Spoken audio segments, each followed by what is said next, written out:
Hello friends, welcome to my YouTube channel. आज का हमारा टॉपिक प्लेट टेक्टोनिक थ्योरी है।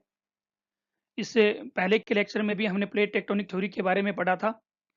उसमें हमने प्लेट क्या होती हैं, प्लेट्स कितने प्रकार की हैं, उनके किनारों के बारे में और विश्व में विश्व के मानचित्र में प्लेट्स के प्रमुख किनारे उनके बारे में हमने पढ़ा था। तो हमने उस चैप्टर में ये बात की थी कि प्लेट जो है धरातल के दृढ़ भूखंडों को, कठोर भूभागों को कहा जाता है, जिनकी मोटाई धरातल की ऊपरी सतह से लगभग 100 किलोमीटर है। और ये जो प्लेट्स हैं, ये प्लेट्स गति करती हैं और इनकी गति की वजह से इनके किनारे कहीं पर तो एक दूसरे से टकराते हैं, तो कहीं एक दूसरे से दूर जाते हैं। तो इन्हीं गतिविधियों की वजह से विभिन्न प्रकार की भूगर्भीय घटनाएं घटित होती हैं, जिन्हें हम प्लेट विवर्तनिकी सिद्धांत कहते हैं। तो प्लेट्स जो है वो पृथ्वी पर गतिशील धरातलीय दृढ़ भूखंड है, जिनके गति करने की वजह से हमारी पृथ्वी पर विभिन्न विवर्तनिक घटनाएं घटित होती हैं। कौन-कौन सी घटनाएं घटित होती हैं, किस प्रकार से प्लेट टेक्टोनिक जो है हमारी पृथ्वी पर विभिन्न प्रकार की स्थलाकृतियों का निर्माण करती है, इसके बारे में आज के चैप्टर में, आज के इस टॉपिक में हम पढ़ेंगे। लेकिन उससे पहले हमारे लिए, हम सब के लिए एक संदेश है। आप अपने आसपास पेड़ लगाइए, वृक्ष लगाइए, जिससे कि हमारी धरती जो है वो हरी भरी हो सके, खुशहाल हो सके। तो आपसे ये उम्मीद है कि आप वृक्षारोपण करेंगे और हमारी पृथ्वी को हरा भरा करने में अपना सहयोग, अपना कर्तव्य निभा। आज हम प्लेट बाउंड्रीज और मेजर टेक्टोनिक एक्टिविटीज जो है उनके बारे में पढ़ेंगे कि प्लेट बाउंड्रीज कौन कौन सी हैं और उनके सहारे कौन कौन सी मेजर टेक्टोनिक एक्टिविटीज जो है वो होती हैं।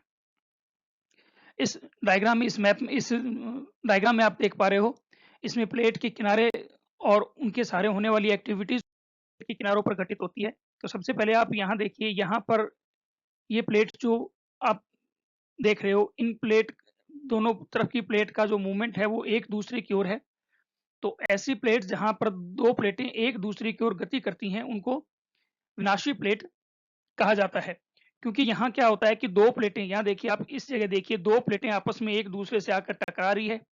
इसमें से जो हेवी प्लेट है, भारी प्लेट है, वो नीचे की ओर चली जाती है, जबकि हल्की प्लेट जो है वो ऊपर की ओर रहती है।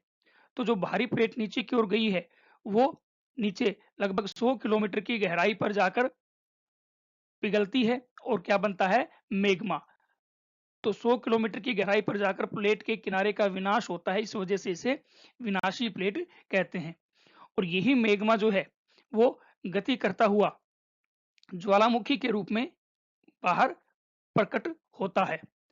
तो जहां दो प्लेटें एक दूसरे से आकर आपस में टकराती हैं, यानी विनाशी किनारा, तो विनाशी किनारे पर या विनाशी सीमाओं के सारे प्लेट का विनाश होता है।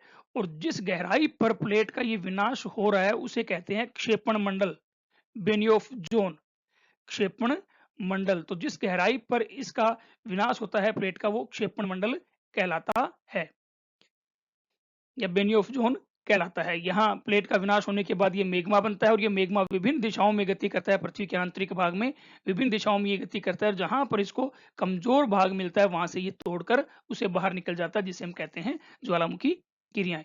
तो ऐसी जहां पर कि दो प्लेटें एक दूसरे से आकर टकराती हैं, वहां पर ज्वालामुखी क्रियाएं भी होती हैं, प्लेट का विनाश होता है।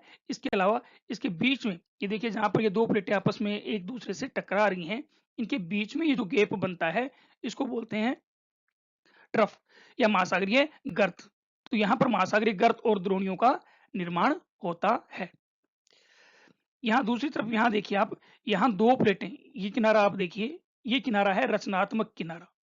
यहाँ पर दो प्लेटें एक दूसरे से विपरीत दिशा में जा रही हैं। तो ये देखिए, ये प्लेट इस तरफ जा रही है और ये प्लेट इस तरफ जा रही है। तो दो प्लेटें एक दूसरे से विपरीत दिशा में जाती हैं। तो जैसे ये दो प्लेटें एक दूसरे से विपरीत दिशा में जाती हैं, तो यहाँ इसके नीचे मौजूद जो दुर्बलता मंडल है, यानी ऊपरी जो क्रस्ट है उसके नीचे मौजूद ये जो दुर्बलता मंडल है, इस दुर्बलता मंडल से प्लेट के हटने से दबाव हट जाता है।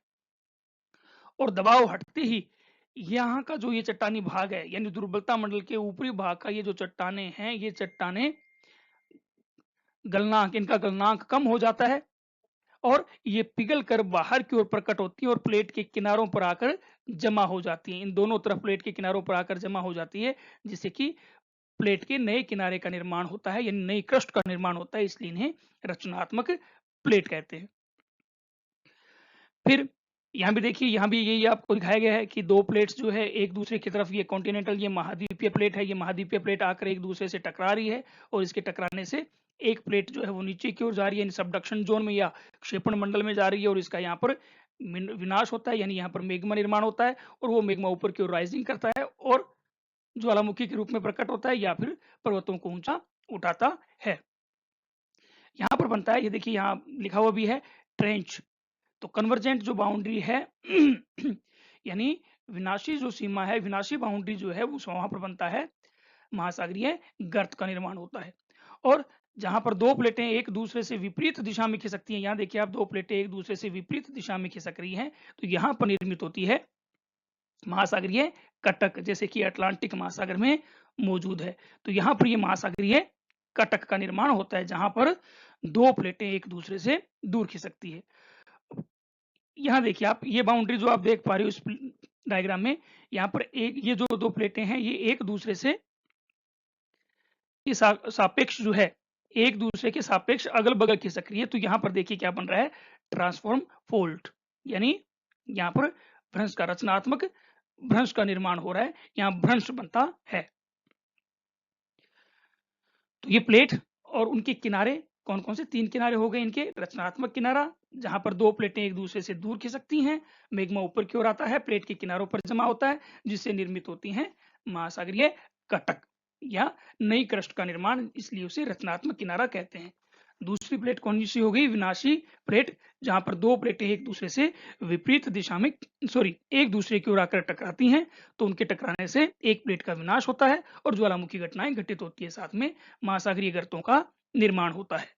और तीसरा संक्षी किनारा, जहां पर दो प्लेटें एक दूसरे के अगल बगल गति करती हैं, जिससे कि वहां पर ट्रांसफॉर्म फोल्ड का निर्माण होता है। चलिए, प्लेट टेक्टोनिक के कारण हमारी पृथ्वी पर जो है विभिन्न प्रकार की भूगर्भीय घटनाएं घटित हुई हैं। उनमें से सबसे पहले हम पर्वत निर्माण के बारे में जान लेते हैं और महाद्वीप, वर्तमान महाद्वीप किस तरह से किस स्थिति में पहुंचे उनके बारे में हम जान लेते हैं। तो देखिए, प्लेट विवर्तन, महाद्वीपीय विस्थापन और पर्वत निर्माण। तो सबसे पहले अगर हम बात करें तो प्री कैम्ब्रियन जो काल था, उस प्री कैम्ब्रियन काल में सभी के सभी जो महाद्वीप थे वो एक साथ जुड़े हुए थे। लगभग 600 मिलियन वर्ष पूर्व जो है सभी महाद्वीपीय भाग एक साथ जुड़े हुए थे, जिसे पेंजिया फर्स्ट नाम दिया गया था, पेंजिया प्रथम नाम दिया गया था। यानी सभी प्लेटें एक दूसरे से, सभी स्थलखंड जो है एक दूसरे से जुड़े हुए थे। फिर प्लेट गति के कारण क्या हुआ, 600 से 500 मिलियन वर्ष पूर्व प्लेट गति के कारण ये पेंजिया फर्स्ट टूटा और पेंजिया फर्स्ट टूटकर इस तरह से, देखिए आप दूसरे मैप में, आप दूसरे इस डायग्राम में देख पा रहे हो, इस तरह से ये टूटा और एक दूसरे से अलग अलग हो गया। फिर इसके बाद 400 से 300 मिलियन वर्ष पूर्व क्या हुआ कि ये जो प्लेट जो टूटी थी या स्थलखंड जो पेंजिया टूटा था, ये वापस गति के कारण, प्लेटों की गति के कारण वापस एक दूसरे की तरफ ये गति किए और जुड़ने लगे। देखिए यहाँ पर ये दो प्लेट्स, दो स्थलखंड जो आपस में प्लेट गति के कारण आपस में आकर जुड़ गए और इनके बीच में निर्मित हुआ पर्वत। तो यहाँ पर देखिए, जहाँ पर ये ब्लिंक कर रहा है, यहाँ पर्वत। तो इसी तरह से ये प्लेट जो है, ये स्थलखंड जो है, ये भी इस तरह से गति करते हुए इस प्लेट से आकर टकराया और आपस में एक दूसरे से जुड़ गए, जिससे निर्मित हुए पर्वत। और इस समय बने थे कौन से, कैलिडोनियन माउंटेन्स। तो कैलिडोनियन काल के पर्वत जो है वो 400 से 300 मिलियन वर्ष पूर्व बने थे, जो कि प्लेट की गति का परिणाम था। इसके जो एग्जाम्पल हैं वो अमेरिका में झील के आसपास जो महान झीलें हैं उनके आसपास मिलता है। इसके अलावा यूरोप के जो पश्चिमी भाग हैं, उन यूरोप के पश्चिमी भागों में भी इसके कैलिडोनियन पर्वतीकरण के एग्जाम्पल मिलते हैं। फिर इसके बाद आगे ये देखिए, यही सेम दिखाया गया है कि ये वापस आप एक दूसरे से आकर यूं जुड़ गए और जुड़ने से उन पर यहाँ पर इस तरह से पर्वतीकरण निर्माण हुआ। तो ये 400 से 300 मिलियन वर्ष पूर्व ये घटना हुई थी और उसमें आर्सेनियन जो पर्वत क्रम है उनका निर्माण हुआ। तो 400 से 300 मिलियन वर्ष पूर्व आर्सेनियन पर्वतों का निर्माण हुआ। फिर इसके बाद कार्बोनिफेरस पूर्व जो युग था, यानी 300 से 200 मिलियन वर्ष पूर्व, उसमें क्या हुआ कि ये सभी महाद्वीप वापस फिर से जुड़ गए और इनके जुड़ने से बना पेंजिया सेकंड। फिर इसके बाद पेंजिया सेकंड यानी जो कार्बोनिफेरस युग के बाद का जो टाइम था लगभग 200 मिलियन वर्ष पूर्व इस पेंजिया सेकंड का भी विभाजन हुआ। देखिए इसमें आप इस डायग्राम में कि उत्तर का भाग जो था ये लोरेशिया कहलाया और दक्षिण का भाग ये जो था वो गोंडवाना लैंड कहलाया। तो इसका विभाजन हुआ। 130 मिलियन वर्ष पूर्व क्या हुआ कि दक्षिणी अमेरिका जो था ये भी टूटकर गोंडवाना लैंड से दूर जाने लगा और उत्तरी अमेरिका भी टूटकर दूर जाने लगा और इसमें पेंथालासा का जल भरने से यहाँ बनने लगा अटलांटिक महासागर। यहाँ आप देखिए फिर इसके बाद 70 मिलियन वर्ष पूर्व क्या हुआ कि उत्तरी अमेरिका इस तरफ गति है, दक्षिणी अमेरिका की इस तरफ गति है, इनके बीच में ये उत्तरी और दक्षिणी अटलांटिक महासागर बन गया। फिर इसके आगे यहाँ ये जो देख रहे हो आप कि जुड़े हुए हैं, यहाँ से भी ये उत्तरी अमेरिका और कनाडा का भाग जो यहाँ से दूर खिसका और इनके बीच में जो गैप बना वहां बन गया आर्कटिक सागर। भारत यहाँ देखिए आप इस मैप पे अगर हम देखें तो भारत इसके साथ यहाँ जुड़ा हुआ था। पहले वाले 200 मिलियन वर्ष पूर्व की अगर हम बात करें तो भारत अफ्रीका और अंटार्कटिका के साथ यहाँ जुड़ा हुआ था। इसके बाद यहाँ से भारत की गति लगातार ऊपर की ओर हुई, यानी 130 मिलियन वर्ष पूर्व देखिए भारत ऊपर की ओर जा रहा है। तो इनके बीच में ये जो जगह बनी, यहाँ पर पेंथालासा का जल भरा और यहाँ बन गया हिंद महासागर। अब जैसे जैसे ये भारत और अफ्रीका ऊपर की ओर 70 मिलियन वर्ष पूर्व आप देखिए जैसे जैसे भारत और अमेरिका उत्तर की ओर गए वैसे वैसे यहाँ मौजूद जो टेथिस भूस्नति थी उस पर दबाव पड़ा, जिससे यहाँ पर बन गया हिमालय पर्वत। और आज की स्थिति आप ये देखिए, आज इस स्थिति में दिखाई देते हैं। ये वर्तमान स्थिति है। इस रूप में आज हम हमारे महाद्वीप महासागरों को पाते हैं। ये देखिए इस प्रकार से इस डायग्राम में दिखाया गया कि किस प्रकार से ये गति हुई।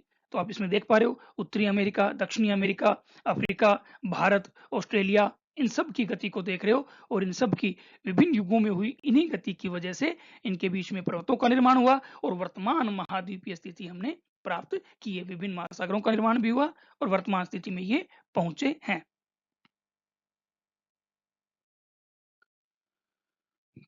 तो प्लेट गति की वजह से जो पर्वतों का निर्माण हुआ, 4 पर्वतीकरण युग जो है पृथ्वी पर अब तक बताए गए हैं।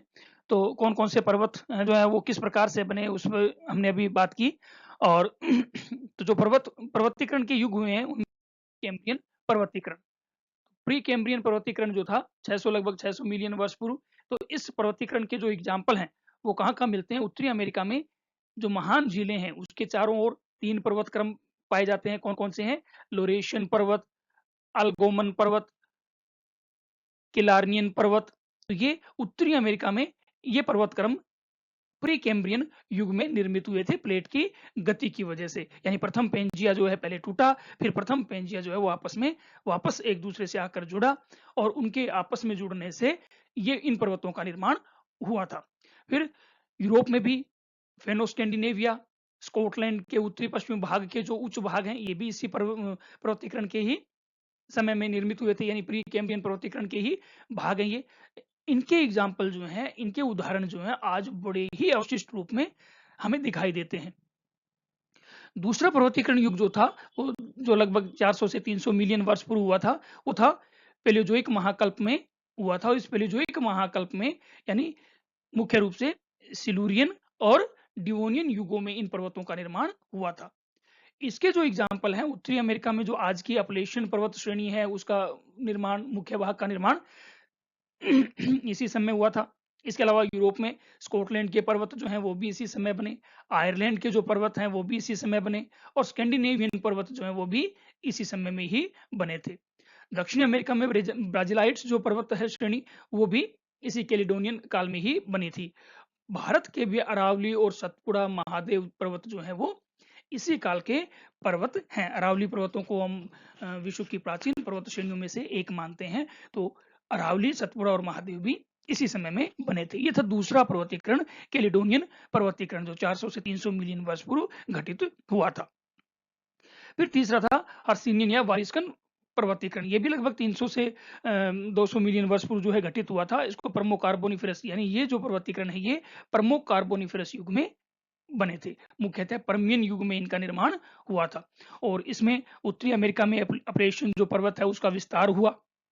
यूरोप में आर्मोरिकन पर्वत जो है उनका निर्माण हुआ और इसके जो एग्जाम्पल हैं वो ब्रिटिश द्वीप के, जैसे ब्रिटिश द्वीप के पर्वत और पश्चिमी फ्रांस के जो पर्वत हैं वो इसी में ही शामिल है, यानी आरमोरिकन पर्वत वो कहलाते हैं। इसके अलावा वारिस्कन पर्वत जो है वो भी इसी काल के, यानी हर्षियन पर्वतीकरण या वारिस्कन पर्वतीकरण के काल के हैं।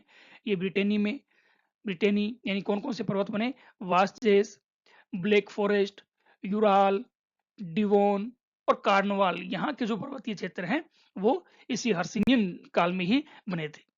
एशिया में अल्टाई, थ्यानशान, खिंगन पर्वत श्रेणी, नानशान, आमूर पर्वत, मंगोलिया के पर्वत, गोबी के पर्वत और जापान की चुकोकू श्रेणी जो है वो इसी काल की ही बनी हुई है। तो ये तीसरा पर्वतीकरण काल था हर्षियन वारिस्कन, जो कि प्रथम पेंजिया के विखंडन और उसके बाद में प्लेटों की गति की वजह से उस प्रथम पेंजिया के वापस एक दूसरे से जुड़ने से इनका निर्माण हुआ था। यानी 400 से 300 मिलियन वर्ष पूर्व ये तीन पर्वतीकरण घटनाएं जो थी वो घटित हो गई थी। इसके बाद आया अल्पाइन या टर्शरी पर्वतीकरण। ये अल्पाइन या टर्शरी पर्वतीकरण जो है ये इयोसिन, ओलिगोसिन और प्लायोसिन युगों में इन पर्वतों का निर्माण हुआ था। मुख्य रूप से इन पर्वतों का निर्माण इयोसिन, ओलिगोसिन और प्लायोसिन युगों में हुआ था। इसके अगर हम एग्जाम्पल देखें तो आज के जितने भी ऊंचे पर्वत हैं तो वो नवीन वलित पर्वत इसी काल के बने हुए हैं। उत्तरी अमेरिका में रोकीज पर्वत, दक्षिणी अमेरिका में एंडीज पर्वत, यूरोप में अल्पाइन पर्वत। अल्पाइन में कौन कौन से हैं, कार्पेथियन हो गया, कार्पेथियन पर्वत, प्रेनिज पर्वत, बाल्कन पर्वत श्रेणी, काकेशस पर्वत श्रेणी, कैंटेब्रियन पर्वत श्रेणी, एपिनाइन, डिनारिकाल्पस, ये सारे के सारे जो है वो यूरोप के अल्पाइन काल के पर्वत हैं। अफ्रीका में एटलस पर्वत भी इसी समय में बने थे। एशिया में हिमालय, जेग्रोस, एल्ब्रुज, कुनलुन और पामीर के जो पर्वत हैं वो इसी काल के पर्वत हैं। ये नवीन वलित पर्वत हैं अल्पाइन या टर्शरी पर्वतीकरण के। तो ये चार पर्वतीकरण युग हमारी पृथ्वी पर अभी तक घटित हुए हैं, जिनमें कौन कौन से पर्वतों का निर्माण हुआ वो भी हमने देखा। अब देखिए इस डायग्राम में प्लेट विवर्तन और पर्वत निर्माण कैसे होता है। इस डायग्राम में आप देख पा रहे हो कि दो प्लेटें जो है वो एक दूसरे से आकर आपस में टकरा रही हैं। तो दो प्लेटों के आपस में टकराने से उनके बीच का भाग जो है या प्लेट के एक प्लेट जो हल्की है उस प्लेट का किनारा ऊपर उठ जाता है, जिससे नए पर्वतों का निर्माण हो रहा है। अब देखिए ये विश्व की प्रमुख पर्वत श्रेणियां इस डायग्राम में आपको दिखाई गई है। ये देखिए आप, विश्व की प्रमुख पर्वत श्रेणियां। तो इसमें हम यहाँ उत्तरी अमेरिका से अगर शुरू करें तो उत्तरी अमेरिका के पश्चिमी किनारे पर मौजूद है ये रोकीज पर्वत श्रेणी। उत्तरी अमेरिका का पश्चिम की ओर प्रवाह होने से यहाँ मौजूद है प्रशांत प्लेट। तो उत्तरी अमेरिकन प्लेट जाकर टकराई प्रशांत प्लेट से। इसके टकराने से, क्योंकि महासागरीय प्लेट घनत्व में भारी होती है और महाद्वीपीय प्लेट घनत्व में हल्की होती है, तो महाद्वीपीय प्लेट यानी अमेरिकन प्लेट जो थी उसका ये किनारा, पश्चिमी किनारा जो था वो ऊपर उठा और ऊपर उठकर मोड़ में तब्दील हो गया, जिससे बने रोकीज और सियरा निवादा। ये देखिए आप, ये देख रहे हो सियरा निवादा पर्वत श्रेणी मध्य अमेरिका में और पश्चिमी अमेरिका में ये मौजूद है। तो रोकीज और सियरा निवादा पर्वत श्रेणी का निर्माण ऐसे हुआ था। कब हुआ था, टर्शरी युग में। और यहाँ देखिए उत्तरी अमेरिका के पूर्वी भाग में यहाँ मौजूद है ये अपलेशियन पर्वत श्रेणी, जो कि कैलिडोनियन और हर्सिनियन युगों में इनका निर्माण हुआ था। तो अपलेशियन पर्वत श्रेणी उत्तरी अमेरिका के पूर्वी तट पर, दक्षिणी अमेरिका के पश्चिमी तट पर देखिए आप, ये है एंडीज पर्वत श्रेणी। इसका निर्माण भी उसी तरह से हुआ जैसे रोकीज का हुआ, यानी दक्षिणी अमेरिकन प्लेट का पश्चिम की ओर प्रवाह और प्रशांत प्लेट से जाकर इसका टकराना, और जब ये टकराई तो दक्षिणी अमेरिकी प्लेट का ये किनारा ऊपर उठ गया और बना एंडीज पर्वत श्रेणी। ये देखिए आप, ये स्कैंडिनेवियन पर्वत है जो कि कैलिडोनियन और हर्षिनियन काल में बने थे, स्कैंडिनेवियन पर्वत। ये इसके बाद ये यूराल पर्वत हर्षिनियन काल में निर्मित हुए थे। थियन शान पर्वत ये भी हर्षिनियन काल में निर्मित हुए थे। अल्टाई शान पर्वत ये भी हर्षिनियन काल में निर्मित हुए थे। तो ये हर्षिनियन काल के पर्वत हैं जो कि प्लेट की विभिन्न गति की वजह से इनका निर्माण हुआ था, यानी एक दूसरे से प्लेटें आकर टकराई तब इनका निर्माण हुआ था। यहाँ आप देखिए ये पूरा का पूरा जो भाग है ये है अल्पाइन पर्वतीकरण का क्षेत्र। ये अल्पाइन पर्वतीकरण का एरिया, यानी इस समय ये अल्पाइन या टर्शरी युग में इन पर्वतों का निर्माण हुआ था। ये तो थियानशाना सॉरी, लेकिन ये इसके नीचे का जो भाग है इसका निर्माण हुआ था अल्पाइन काल में या टर्शरी युग में। देखिए इसमें इसके निर्माण में ऊपर की ओर की जो यूरेशियन प्लेट थी उसकी गति इस तरह से रही, और नीचे की ओर जो अफ्रीकन प्लेट थी उसकी गति ऊपर की ओर रही। इसी प्रकार इंडियन प्लेट की गति भी ऊपर की ओर रही, और जो यूरेशियन प्लेट थी उसकी गति नीचे की ओर रही। इनके बीच में होता था यहाँ टेथिस सागर या टेथिस भूस्नति। इनके बीच में आज का भूमध्य सागर भी टेथिस का ही अवशेष माना जाता है। तो इनके बीच में ये टेथिस हुआ करता था।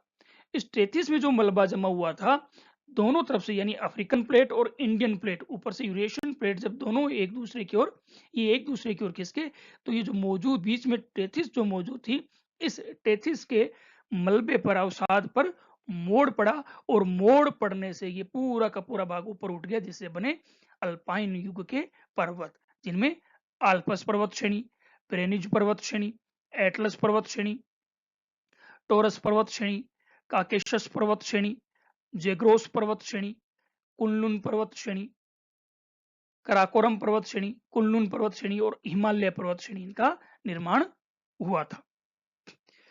इसी प्रकार से ये जो आप देख रहे हो ऑस्ट्रेलिया के पूर्वी किनारे पर ग्रेट डिवाइडिंग रेंज, ये एक पर्वत श्रेणी है, ग्रेट डिवाइडिंग रेंज, और ऑस्ट्रेलिया में मैकडोनल रेंज, ये भी पर्वत श्रेणी है, और इधर ड्रेकन्सबर्ग, ये दक्षिण अफ्रीका में, अफ्रीका के दक्षिणी भाग में मौजूद है ड्रेकन्सबर्ग पर्वत।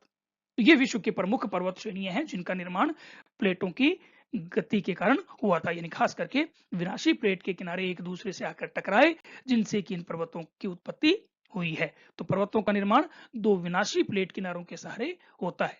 इनमें से जो भारी प्लेट होती है वो नीचे चली जाती है, और हल्की प्लेट का किनारा ऊपर उठ जाता है, जिससे कि पर्वतों का निर्माण होता है। इसके अलावा जो ये द्वीप देख रहे हो आप, खास करके जापान द्वीप जो है, तो ये जो द्वीप देख रहे हो आप, इन द्वीपों के निर्माण में भी विनाशी प्लेट के किनारे का ही मुख्य रोल होता है। यानी जहां पर दो प्लेटें टकराती हैं, हल्की प्लेट का किनारा जो है वो महासागर से बाहर आ जाता है और बन जाते हैं द्वीप। तो द्वीपों का निर्माण में भी इसी प्लेट विवर्तन सिद्धांत या प्लेट विवर्तन या प्लेटों की गति ही मुख्य कारण है।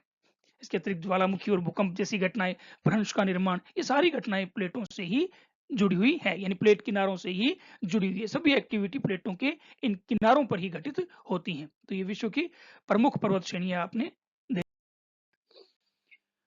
देखिए। ये एंडीज पर्वत श्रेणी जो है उसकी उत्पत्ति के बारे में बताया गया है।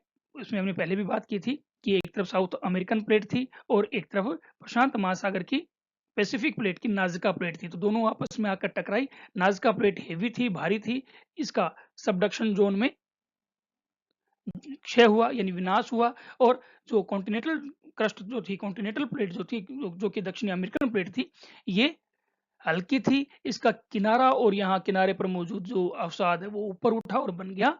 ये देखिए, यहाँ दूसरी में देखिए आप, ये पर्वत श्रेणी, एंडीज पर्वत श्रेणी का निर्माण दिखाया गया। इस तरह से ये एंडीज पर्वत श्रेणी का निर्माण हुआ।